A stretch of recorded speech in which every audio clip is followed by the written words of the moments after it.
Hello, నేను MSK Prasad, former international cricketer, అట్లానే ప్రస్తుతం సెలక్షన్ కమిటీ చైర్మన్ బీసీసీఐ. నాకు ఈ ప్రపంచంలో అందరికైనా ఇష్టమైన వ్యక్తి మా అమ్మ. అట్లానే చిన్నప్పటి నుంచి అట్లానే పెళ్ళైన తర్వాత కూడా నాకు చేయూతనిస్తున్నది నా మిస్సెస్. నాకు ముందుగా పుట్టింది ఒక ఆడపిల్ల.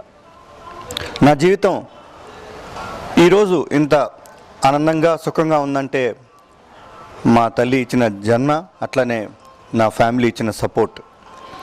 ఆడవాళ్ళు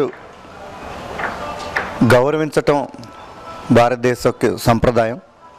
మరి ఇటువంటి తరుణంలో ఎంతోమంది ఆడపిల్లలు చిన్నారులు ఇలా రేప్ అనే యాక్టివిటీస్కి బలవటం జరుగుతుంది. కొంతమంది దుర్మార్గులు వయసు పరిమితం లేకుండా ఆడపిల్లల్ని చాలా వేధింపులకి గురి చేయటం జరుగుతుంది. మరి అటువంటి దుర్మార్గులు కూడా ఒక తల్లి కడుపులో జన్మించిన వాళ్ళు ఆలోచించుకోవాలి.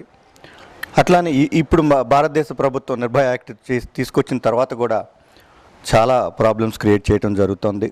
మనం పబ్లిక్లో ఒక అవేర్నెస్ క్రియేట్ చేయాలి.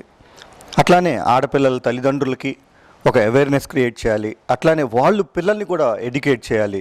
ఈ ప్రస్తుతం ఉన్న జరుగుతున్న సంఘటనలతో ఎటువంటి యాక్టివిటీస్ జరుగుతున్నాయి అనేది దాని మీద వాళ్ళు ఎడ్యుకేట్ చేయాల్సిన నైతిక బాధ్యత ఉంది.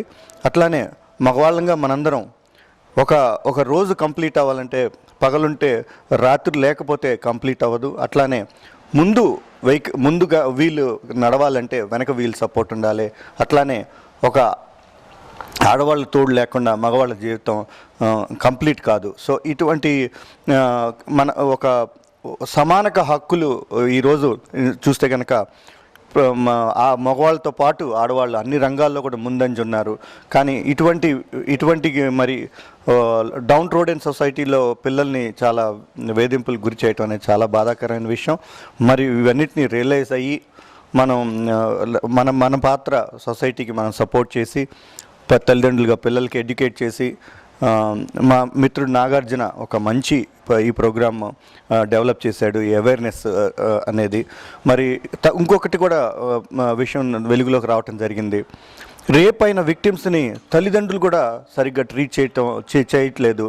ఎందుకంటే సమాజం ఎటు ప్రాపర్గా ట్రీట్ చేయదు. కానీ తల్లిదండ్రులుగా మన బాధ్యత వాళ్ళు కావాలని జరిగిన ఇన్సిడెంట్స్ కాదు, మనం వాళ్ళకి సపోర్ట్ చేయాలి. నా మనస్ఫూర్తి సపోర్టు ఈ ఆర్గనైజేషన్కి ఉంది. అట్లానే మీ అందరినీ కూడా ఈ మాధ్యమం ద్వారా, మీడియా మాధ్యమం ద్వారా నేను మీ అందరినీ వేడుకుంటుంది ఏంటంటే మనందరం ఒక మంచి happy and healthy environment create చేయాలి.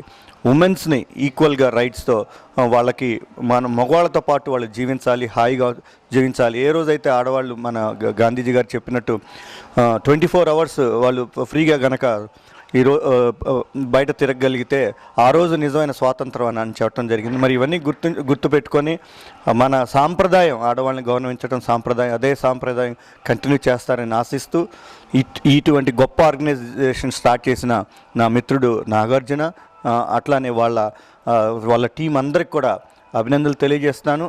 ఈ ఆర్గనైజేషన్కి నేను మనస్ఫూర్తిగా సపోర్ట్ చేస్తున్నాను. Thank you.